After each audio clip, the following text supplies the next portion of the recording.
नमस्कार। First India के खास कार्यक्रम आमने सामने में आपका स्वागत है। गिरते हैं शहसवार मैदान जंग में, लेकिन अगर जवान उठ ही नहीं पाए तो क्या कहेंगे। आज हमारे सामने हैं कांग्रेस के वरिष्ठ नेता रघु शर्मा। रघु जी, लोकसभा चुनाव के बाद कांग्रेस उठ नहीं पा रही है। लोकसभा चुनाव के बाद में 3 बाई इलेक्शंस हुई है।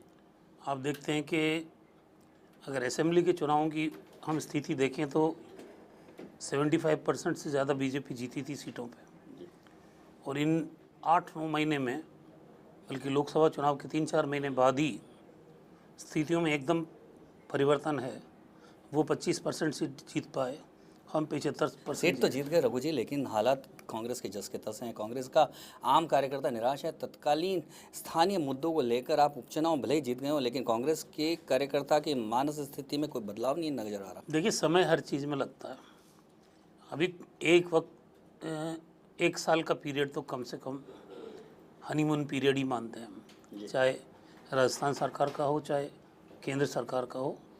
कुछ समय, क्योंकि जब भी हम बोलने लगते हैं वो कहते हैं हमको मौका ही नहीं मिला जी। तो ठीक है, एक साल तक आते आते चाहे प्रदेश की सरकार हो चाहे केंद्र की सरकार हो, कांग्रेस पार्टी बहुत पुरानी पार्टी है और इतना बड़ा इतिहास है। इसने बहुत उतार चढ़ाव देखे हैं। आज़ादी के आंदोलन से आप देख लो, और उसके बाद भी कांग्रेस गिरी है तो उतने ही दुगने जोश के साथ वापस खड़ी हुई है। पर जिस तरह से कांग्रेस में अब विचारों को लेकर संघर्ष हो गया है, राहुल गांधी और गांधी परिवार को लेकर सवाल उठने लगे हैं, क्या लगता है कि कांग्रेस अपने उस जो हार के उससे उभर के आ गई है? कांग्रेस हार से उभर रही है, उभरेगी, और निश्चित रूप से एक जो सफ़ेद झूठ बोला गया देश और प्रदेश की जनता के सामने, धीरे धीरे उसका सच सामने वैसे भी आ रहा है और कांग्रेस पार्टी भी लेके आएगी। भारतीय जनता पार्टी चाहे सरकार बना ली उन्होंने प्रदेश में भी और देश में भी, लेकिन सिर्फ भाषण से काम चलता नहीं, सिर्फ बातों से काम चलता नहीं, और आज तक कांग्रेस पार्टी को कोस रहे हैं जी। और 5 साल मेरा दावा है, सिवाय कांग्रेस पार्टी को कोसने के, कीचड़ उछालने की राजनीति के, अपना घर भरने के अलावा भारतीय जनता पार्टी को कुछ पर करना कांग्रेस भी तो कुछ नहीं कर पा रही रघु जी। जब नरेंद्र मोदी ने नारा लगाया कि कांग्रेस मुक्त भारत का, तो कांग्रेस के नेता चुपचाप खड़े खड़े देखते रहे हैं और धीरे धीरे कांग्रेस से भारत मुक्त होता जा रहा है। कांग्रेस धीरे धीरे पिछड़ती जा रही है। देखिए, कांग्रेस की हालत पतली पहली बार नहीं है। कांग्रेस ने ये दौर अनेकों बार देखे हैं। आज़ादी के बाद में कई मौके ऐसे आए। 77 में तो लोग कहने लग गए थे कि कांग्रेस ही बताओ और इनाम पाओ। उसके बाद 89 में जब विश्वनाथ प्रताप सिंह की हवा चली, तब भी कांग्रेस पार्टी की हालत इतनी खस्ता थी। तो आज कोई नई चीज़ नहीं है, और कांग्रेस इस दौर से गुजरती रही। कांग्रेस इस दौर से गुजरती रही है, और कांग्रेस इस दौर से गुजर के फिर से मेन स्ट्रीम में आई है, ताकतवर बन के उभरी है और ज़्यादा ताकतवर बनी है। पर रघु जी, बड़ा सवाल यह है कि 77 के दौर में इंदिरा गांधी और संजय गांधी जैसे नेता थे। 89 में भी राजीव गांधी जैसे नेता का नेतृत्व मिला।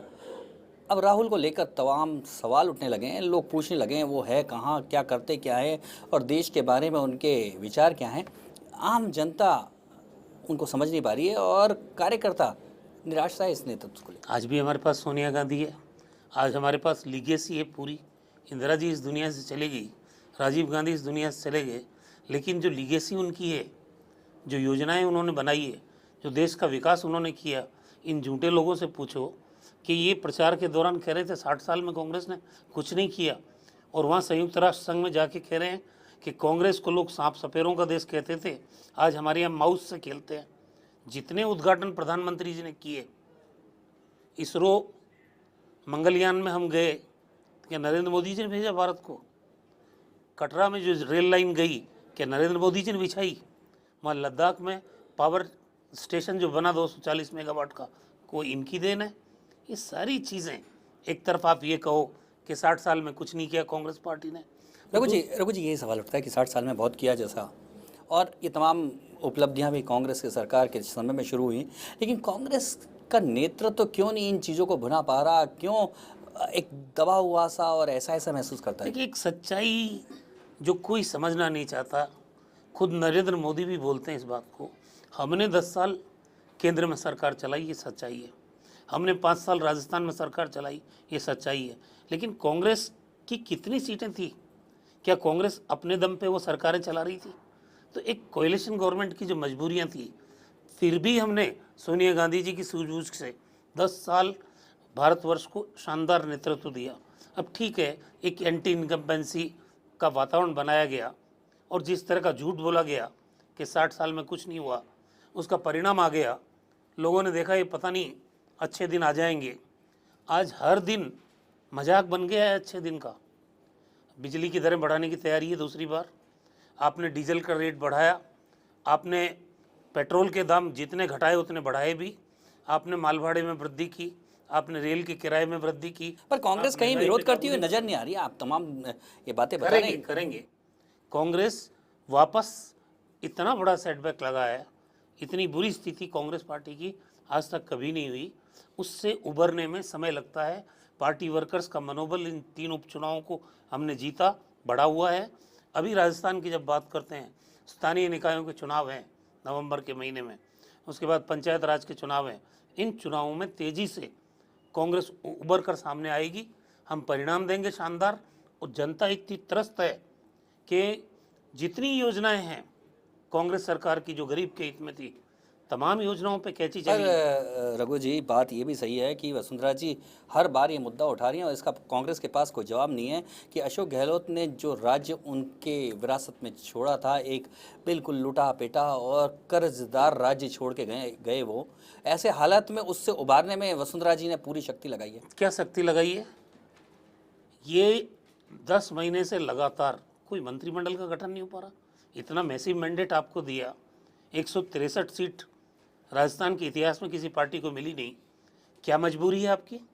क्या आप मंत्रिमंडल गठन नहीं कर पा रहे हैं? एक सांसद को आप मंत्री के रूप में, पर उससे सरकार का कामकाज तो नहीं रोका ना। 3 मंत्री तो कह चुके हैं। आज मंत्री का बयान छपा है स्वास्थ्य मंत्री का कि मैं शर्मिंदा हूँ। शिक्षा मंत्री का बयान आपने देखा, पंचायत राज मंत्री का बयान आपने देखा, इनके जो प्रमुख शासन सचिव उनके बयान देखे।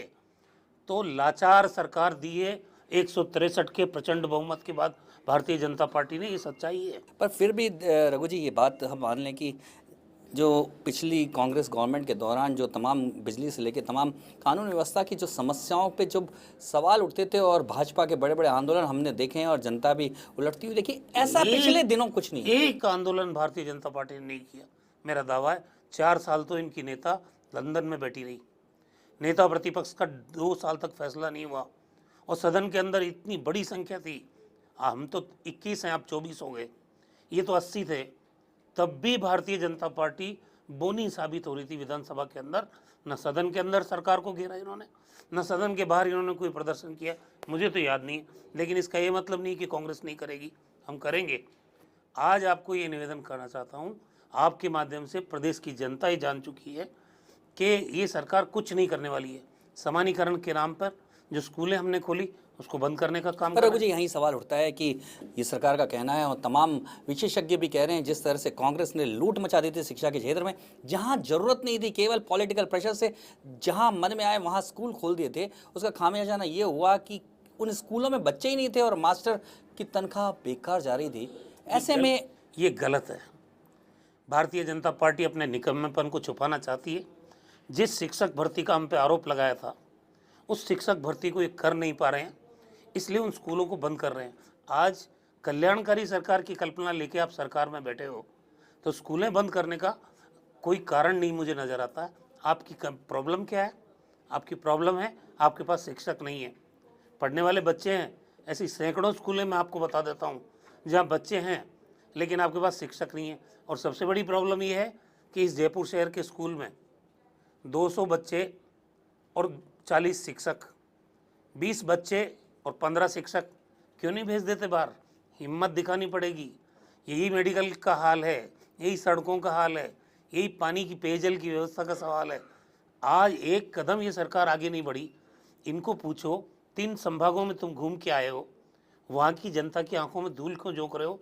6 महीने हो गए पहले संभाग में गए हुए, एक समस्या का निस्तारण नहीं। पर रघु जी, ये ऐसा शायद भारत के इतिहास में और लोकतांत्रिक इतिहास में ऐसा पहला ऐसा उदाहरण है कि सरकार जनता के द्वार गई है और जनता की समस्याओं को सुना है। और जो नीति नियंता है, नीति बनाने वाले हैं, उन्होंने जनता की समस्याओं को खुद अपनी आंखों क्या से क्या देखा। फायदा निकला उससे? ये नाटक है मेरी नज़र में, ये तो भ्रमण। आप समस्याओं से बचने के लिए जा रहे हो, यहाँ धरने हो रहे हैं, प्रदर्शन हो रहे हैं, बड़ी बड़ी संख्या में विद्यार्थी मित्र और पैरा टीचर्स यहाँ पर आके धरना दे रहे हैं। यहाँ पे और जो लोग हैं, यहाँ सरकार ताला लगा के चली गई सचिवालय में, और आउटकम क्या है उसका? आप 45,000 एप्लीकेशंस आई आपको भरतपुर संभाग में, 65,000 एप्लीकेशंस आई आपको बीकानेर संभाग में, और 1.5 लाख के करीब एप्लीकेशंस आई आपको उदयपुर। एक आदमी की समस्या का समाधान किया क्या आपने? इस तरह से ये फिजूल खर्ची है, जनता की आंखों में धूल झोंकना है और बहानेबाजी है। मैं तो ये कह सकता हूँ आपको। अब क्यों दौरा रद्द कर दिया? कोटा संभाग का दौरा क्यों रद्द कर दिया? उनका ये कहना था कि त्योहारी सीजन है और ऐसे में त्यौहार तो पहले से तय है इस देश में। दिवाली तय है, होली तय है, सब चीज़ें तय है। आपका प्रोग्राम आया, बदला और उसके बाद कैंसिल हो गया। इसका मायना ये है कि सरकार मान रही है कि पब्लिक पे कोई असर इस तरह के पर दौरों रघु जी का नहीं एक बात तो मानते हैं कि लोकतंत्र में ये व्यवस्था जहां एक मुख्यमंत्री ऐसा कि जिसके मिलना बड़ा मुश्किल हो जाए और एक मुख्यमंत्री ऐसा जो सीधे जनता के दरवाजे पे जाके उससे समस्या यहाँ मिल पूछे। के देख लो आप। कोई 50 डिपार्टमेंट खुद के पास हैं, अकेले 50 डिपार्टमेंट खुद के पास है, और जो मुख्यमंत्री का अधिकृत आवास है उसका खर्चा राज्य की गरीब जनता के माथे क्यों डाल रहे हो? आरटीआई के माध्यम से सूचना लिए करोड़ों रुपए महीने के उस मकान के सरकार के पेटे खर्च हो रहे हैं, और आप उस मकान में रह रहे हैं, उसमें कितना खर्चा हो रहा है? आपका ध्यान किधर है? पब्लिक की तरफ है या खुद के ऐशो आराम की तरफ है या सुख सुविधाओं पे है? ये तो जनता भी देख रही है, मूर्ख कोई नहीं है। कितना जनता दरबार लगता है, आप संभागों में चले गए। ये कोई आप सेलिब्रिटी नहीं है, जनता के जनप्रतिनिधि हैं। अगर आप जनता के बीच में गए हैं, दावा कर रहे हैं, तो समाधान बताइए ना। पर रघु जी आप तमाम तरह की बातें आज उठा तो रहे हैं, लेकिन पिछले 9 महीने इस सरकार को हो गए, यानी कांग्रेस को सत्ता से बाहर हुए 9 महीने से ज़्यादा हो गए, और कांग्रेस मुंह में उंगली डाल के चुपचाप बैठी है। बिल्कुल वैसे ही जैसे जब आपकी केंद्र में सत्ता में थी और प्रधानमंत्री मौन थे, वैसे ही कांग्रेस पूरी तरह से मौन नजर आ रही है। प्रधानमंत्री मौन थे, लेकिन प्रधानमंत्री ने देश को निराश नहीं किया। प्रधानमंत्री ने देश को ऊंचाइयां दी विकास के मामले में। आज प्रधानमंत्री बोल रहा है, लेकिन बोल ही रहा है। आज मुख्यमंत्री बोल ही रही है, और आप इनके भाषण सुन लो। ये विधानसभा चुनाव में जो बात कह रहे थे दोनों जने, वो अभी भी कह रहे हैं। फ़र्क क्या आया? आज तो आप कम से कम अपनी भाषा और अपना जो स्पीच का कंटेंट है उसको तो बदलो। आज आपके माथे जिम्मेदारी है, आप सरकार में हैं, आप विपक्ष के नेता की तरह बात कर रहे हैं दोनों जने। आप खोज उन जिम्मेदारियों को जो आपने आरोप लगाए सरकार में आने से पहले कि महंगाई है, भ्रष्टाचार है। कितने लोगों को भ्रष्टाचार के शिकंजे में कसा आपने? महंगाई को कम करने के लिए क्या उपाय किया? रघु जी इस बात ने जिस ऑफिसर को कांग्रेस ने बहुत सपोर्ट दिया, लालचंद अग्रवाल, ये भी कर रहे थे, वो जेल में, ये भी कर रहे थे नगर निगम में। हो क्या रहा था? आपकी आंख के नीचे 6 महीने में, लेकिन बड़ा सवाल ये होता है कि कांग्रेस कांग्रेस की मेयर, उन्होंने बड़ा सवाल उठाया ज्योति खंडेलवाल ने। कांग्रेस की सरकार ने ना, यहाँ की सरकार ने ना, केंद्र सरकार ने सुना, लेकिन नरेंद्र मोदी और वसुंधरा राजे ने तुरंत सुन लिया ना। तो 7 महीने खामोशी क्यों रखी? क्यों उनको 10-11 करोड़ रुपए, जो कि आपकी एसी भी कह रही है 110 करोड़ के भुगतान में 10%, 11 करोड़ रुपए खाने की इजाजत फिर इन 6 महीनों में क्यों दी? हमारे टाइम में तो कोई प्रूव हुआ हो मामला तो हमें बता दो। ऐसा नहीं है। अपनी मेयर तक की बात नहीं मानी, ऐसा नहीं है। उन्होंने तो सोनिया गांधी तक से शिकायत की, लेकिन मानी नहीं गई उनकी बात। फिर इनकी गिरफ्तारी में देरी क्यों हुई? और आज भी इतने अधिकारी हैं कि राजस्थान की पहली सरकार है जब नरेंद्र मोदी ने अपनी संपत्ति और मंत्रियों की संपत्ति घोषित कर दी, तो राजस्थान की भारतीय जनता पार्टी की मुख्यमंत्री और इनके मंत्रियों को 9-10 महीने क्यों लग रहे हैं अपनी संपत्ति को घोषणा करने में? अगर इनमें मादा है भ्रष्टाचार से लड़ने का, तो जनता के सामने खुलासा करो अपनी संपत्ति जो आपके नाम है, नामी और बेनामी। और अगर आप नहीं कर पा रहे हैं तो फिर आप ब्यूरोक्रेट से कैसे पूछ पाओगे कि आपकी संपत्ति क्या है? होना तो ये चाहिए। अगर भ्रष्टाचार के खिलाफ लड़ाई लड़नी है तो पहले खुद का पाक दामन साफ करो, बता दो कि मेरे पास ये है संपत्ति। उसके बाद आपके जो टॉप ब्यूरोक्रेट्स हैं, ब्यूरोक्रेसी में टोटल, चाहे पुलिस महकमा हो। पर रघु जी बड़ा सवाल उठता है कि केवल ये फौरी तौर पे घोषणा है, खाना पूर्ति की घोषणाओं से क्या भ्रष्टाचार से हम लड़ पाएंगे? आप शुरुआत तो करो, या सिर्फ बात ही करोगे? आप शुरुआत एक अशोक जी की गवर्नमेंट के दौरान भी तमाम संपत्तियों की घोषणा होती थी, लेकिन उसका क्या असर पड़ा? हमारे जमाने में भी अधिकारी जेल में गए, आईपीएस अधिकारी तक जेल में गए हैं, आईएएस अधिकारी जेल में गए हैं, आईएएस अधिकारी के खिलाफ भी कार्रवाई हुई है। एक आदमी जिसको 6 महीने तुमने भ्रष्टाचार करने की छूट दे दी, और आज ताज्जुब हो रहा, कानून व्यवस्था का हल्ला मचाया इन लोगों ने। मंत्री के कुत्ते को तो ढूंढने के लिए पुलिस डिपार्टमेंट पूरा मुस्तैद है, और चित्रकूट में डकैती हो जाए और आज 2 महीने में पता नहीं लगे, मर्डर हो जाए। क्या बलात्कार, रेप और ये जो अपहरण, लूट, चैन स्नैचिंग, इन घटनाओं में कांग्रेस सरकार के टाइम में और आज की तुलना करोगे, अपराध बढ़ा है राजस्थान में। ये आंकड़े बोल रहे हैं, मैं नहीं कह रहा हूँ। पर रघु जी, बड़ा यही सवाल उठता है, आप तमाम तरह के बता रहे हैं, लेकिन फिर कांग्रेस चुप क्यों है? कांग्रेस क्यों नहीं जनता के सहयोग के लिए आगे आ कांग्रेस रही है? बोलेगी, कांग्रेस बोल रही है। हमने 2-2, 3-3 प्रदर्शन किए हैं अभी। हमारे जो ये चुनावी फेज है वो कह रही है हमारी स्याही नहीं सूखी, तो उनकी स्याही नहीं सूखी, स्याही हमारी भी नहीं सूखी है। स्याही सत्ता में बैठे व्यक्ति की दोनों ही दलों की जल्दी स्याही नहीं। सूखनी चाहिए थी, क्योंकि उनको जिम्मेदारी थी। हमारा काम तो गलत काम को इंगित करना, जनहित में आंदोलन करना, लेकिन उनका काम है गुड्स डिलीवर करना, उनका काम है गवर्नेंस देना। ये कह के कि मेरी आँख, हाथ की उंगली का निशान सूखा नहीं है, आप बच नहीं सकते। रघु जी, लगता है जैसा दिग्विजय सिंह जी कह रहे हैं, कांग्रेस के नेता, कि नेतृत्व शायद नेतृत्व नहीं दे पा रहा है, यह बड़ी समस्या कांग्रेस की है। इस पर चर्चा जारी रखेंगे, अभी लेते हैं एक छोटा सा ब्रेक।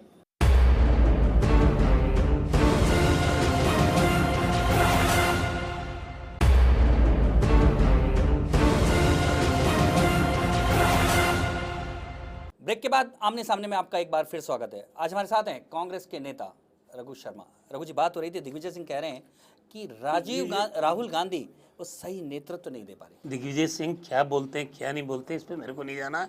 मैं कह रहा हूँ आज कि सोनिया गांधी का आज भी देश की जनता में आदर कम नहीं है। राहुल गांधी में आज भी नेतृत्व की क्षमता है।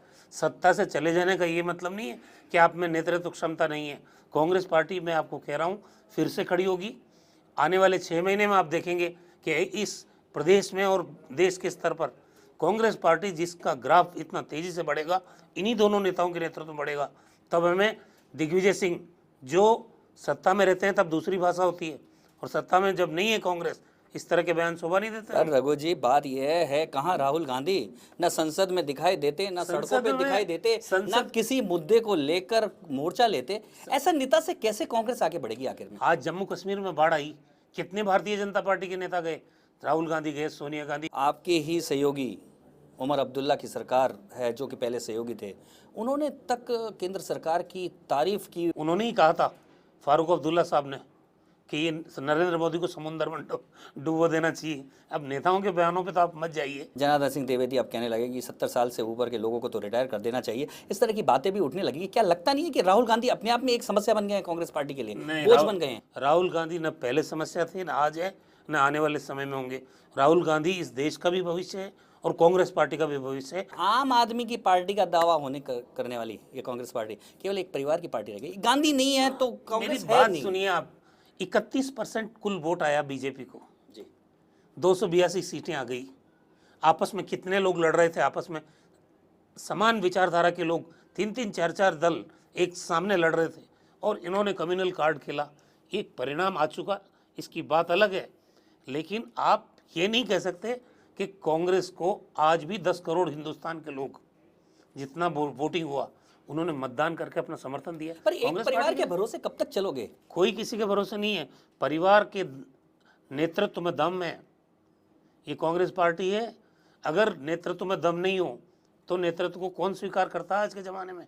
सोनिया यानी गांधी कि कांग्रेस में और गांधी राहुल परिवार के गांधी में दम- अलावा कोई नेता नहीं है। हम मानते हैं ना, नेता हमारी पार्टी का नेता है। और गांधी के अलावा कोई इसके लिए हमको ना बीजेपी की सलाह चाहिए, ना और किसी की सलाह चाहिए। सोनिया गांधी और राहुल गांधी कांग्रेस के नेता हैं, रहेंगे, और उन्हीं के नेतृत्व में कांग्रेस की वापसी होगी, ये मैं दावे के साथ। पर आपकी ही पार्टी के लोग कहने लगे हैं कि राहुल गांधी में दम नहीं है, इसलिए प्रियंका को आगे लाया जाए। वो फ्रस्ट्रेटेड लोग हैं। इस तरह के लोग हमेशा, जब कांग्रेस पार्टी कमजोरी की हालत में आती है या चुनाव हार जाती है, तब ये बयानबाज जो लोग हैं वो उभर कर सामने आते हैं। जब 10 साल सत्ता चली कांग्रेस की, तब क्यों नहीं बोले? हिम्मत थी तो तब बात करनी थी ना। इसलिए इस तरह के बयानों को मैं ज़्यादा गंभीरता से नहीं लेता। क्या लगता है ये चाटुकार और चापलूस लोग हैं जो प्रियंका गांधी को आगे लाकर अपनी गोटियां फिक्स करना चाहिए? प्रियंका जी आए तो ये उनका फैसला होगा, हम स्वागत करेंगे। लेकिन इसके मायने ये नहीं क्या है, लगता है आपको, उनका अपना परिवार है। क्या आपको लगता है कि आप प्रियंका में एक, नेतृत्व के गुण हैं? एक तरफ परिवार की बात कर रहे हो, वो भी तो उसी परिवार की हैं, और उस परिवार के हर व्यक्ति में नेतृत्व के गुण हैं। प्रियंका जी में भी हैं, राहुल जी में भी हैं, सोनिया गांधी में भी हैं। और इसीलिए देश की जनता, अगर इनमें गुण नहीं है नेतृत्व के, तो क्यों मोदी को बुखार आता है इनके नाम से? क्यों बीजेपी परेशान है इस परिवार को लेके? क्यों देश की जनता इनकी बात सुनती है? पर बीजेपी के नेता यही कहते हैं रघु जी कि कांग्रेस 125 सालों के जो इतिहास वाली पार्टी केवल एक परिवार पे टिकी है, वो परिवार हट जाए तो ये कांग्रेस ही हिल जाए। जब आप खुद ये कह रहे हो तो इसका मतलब उस नेतृत्व में दम है ना, उस नेतृत्व में दम है। बीजेपी भी यानी मानती कि है कांग्रेस के नहीं, गांधी के अलावा नहीं चल सकती कांग्रेस। ये कौन कह रहा है? हमारे नेता, हमने माना है उनको नेता। अब बीजेपी वाले सलाह देंगे कि हम किसको नेता माने। और बीजेपी में क्या हो रहा है, बीजेपी के बारे में अब 6 महीने बाद बात करूंगा मैं। नरेंद्र मोदी का एक छत्र राज है, अमित शाह उनकी जेब में बैठे हैं। और आज जो बातें कर रहे थे पहले कि सोनिया गांधी पावर सेंटर है, आज बीजेपी का पावर सेंटर कौन है? नरेंद्र मोदी। इसलिए दोनों ही बात करने से कोई फायदा नहीं है।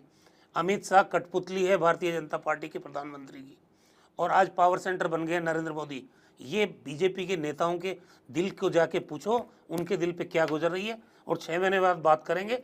इसलिए बातें करना और जो एक्शन में आते हैं तब क्या करते हो, इसलिए ये स्थितियां, इनका पर्दाफाश तो आने वाले रघु महीने में होगा। जी, देश में तो कांग्रेस की स्थिति समय के साथ ही सुधरेगी, लेकिन राजस्थान में बहुत जरूरी है, क्योंकि राजस्थान में तो द्विपार्टी सिस्टम हो चुका है।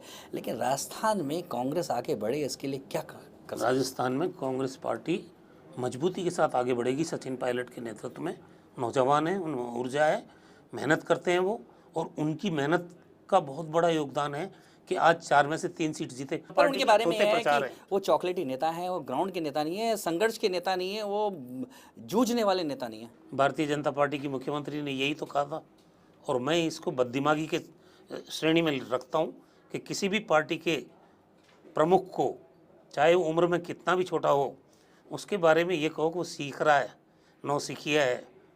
तो नौसिखिया ने तो बता दिया ना आपको, 75% परिणाम आपके पक्ष में, और 8 महीने बाद 75% परिणाम आपके खिलाफ। तो इसलिए कभी मुगालते में नहीं रहना चाहिए आदमी को।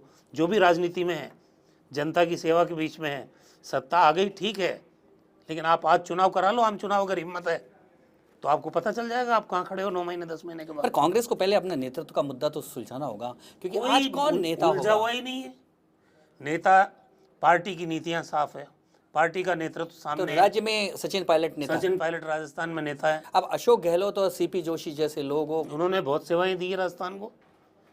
3 बार पीसीसी के अध्यक्ष रहे हैं अशोक गहलोत जी, 2 बार चीफ मिनिस्टर रहे हैं। सीपी जोशी जी पीसीसी के अध्यक्ष रहे हैं, केंद्र में मंत्री है, और अब महामंत्री हैं पार्टी के। सचिन पायलट को अलग जिम्मेदारी दी गई है। तो आज ये क्लैश तो है ही नहीं किसी चीज़ का। अच्छा रघु जी, आपने शुरुआत में कहा था कि 1 साल का हनीमून पीरियड होता है, तो आप पूरा हनीमून पीरियड बीजेपी को देना चाह रहे हैं? हमने नहीं दिया है, हम तो शुरू हो गए पहले से ही। आंदोलन किया है महंगाई के खिलाफ, पूरे राजस्थान में धरने हुए हैं, और अभी भी आंदोलन करेंगे। रघु जी, क्या एक, मजबूरी? एक आलोचक के तौर पे बीजेपी की जो सरकार के 9-10 महीने हुए, उसमें अच्छा काम क्या किया है वो आप? ये बीजेपी पे छोड़ता हूँ मैं, और पब्लिक के यहाँ तो मैं बोलता हूँ 0, बिग 0। सिर्फ बातें की इन्होंने, हम पे आरोप लगाए इन 9-10 महीने में, और जिस तरह की ये वस्तुस्थिति पेश करते हैं वैसी नहीं है। आज बीजेपी चुनाव को मद्देनजर रखते हुए पहले दिन पेंशन की योजना बंद कर देती, हमने जननी शिशु सुरक्षा योजना चालू की, उसको बंद कर देती। इनको डर लगा कि चुनाव नहीं हार जाए। हर चुनाव के बाद समीक्षा के नाम पे आज पेंशन बंद है लोगों की। उस गरीब आदमी को अगर हमने हक दिया, क्या गलत किया? राजस्थान में पेंशन तो उन्होंने ऑनलाइन शुरू कर दिया। कहाँ जा रही है? पब्लिक में तो पता करो किसको जा रही है।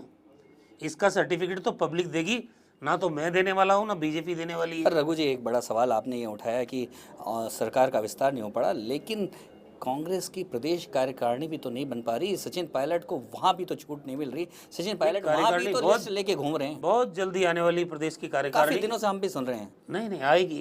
कांग्रेस में कोई संकट नहीं है, मैं आपको बता रहा हूँ। और एक बात बताइए, हम तो प्रतिपक्ष हैं, ज़्यादा जिम्मेदारी किसकी है? गवर्नेंस की जिम्मेदारी, सरकार को चलाने की जिम्मेदारी इस प्रदेश की 7 करोड़ जनता ने भारतीय जनता पार्टी को दी है। आज कांग्रेस क्यों कमेटी नहीं बना पा रही है? इसलिए हम मंत्रिमंडल नहीं बना रहे, ऐसा ही कह के अगर आप टाइम पास करना चाहते हो तो बहुत मुबारक आपको, लेकिन जिम्मेदारी आपकी है कि आप गवर्नेंस दें। गवर्नेंस क्या खाक देंगे? रघु जी, आने वाले समय में कांग्रेस की कार्यकारिणी हो जाए या कांग्रेस किस तरह से मुकाबला करने का मानस आप रखती है? देखना सड़कों पे कोई किसी से नहीं डरता है। भारतीय जनता पार्टी जो दावा करती है ना कैडर बेस पार्टी का, मेरे नज़र में एक भी आंदोलन 5 साल में जब कांग्रेस की सरकार थी इन्होंने नहीं किया। सिर्फ एयर कंडीशन कमरों में बैठ के बयान दिए या स्वराज संकल्प यात्रा निकाली सिर्फ 4-6 महीने के लिए, उसके अलावा इनका खुद का यथा पता नहीं था। लेकिन कांग्रेस पार्टी ऐसा नहीं करेगी। कांग्रेस पार्टी हर मुद्दे पर प्रदेश की गरीब जनता और जिसका हक मारा जा रहा है, जिसके खिलाफ अन्याय और अत्याचार होगा, जुल्म होगा, हम बोलेंगे उनकी आवाज़ बन के। ये यानी भारतीय जनता पार्टी की 9 महीने की सरकार का हनीमून पीरियड लगभग समाप्ति की ओर है। कांग्रेस कमर कसने की तैयारी शुरू कर दी है। रघु शर्मा जी का दावा है कि आने वाले समय में 2-2 हाथ करेंगे इस सरकार से। नमस्कार, अगले हफ्ते फिर मिलेंगे।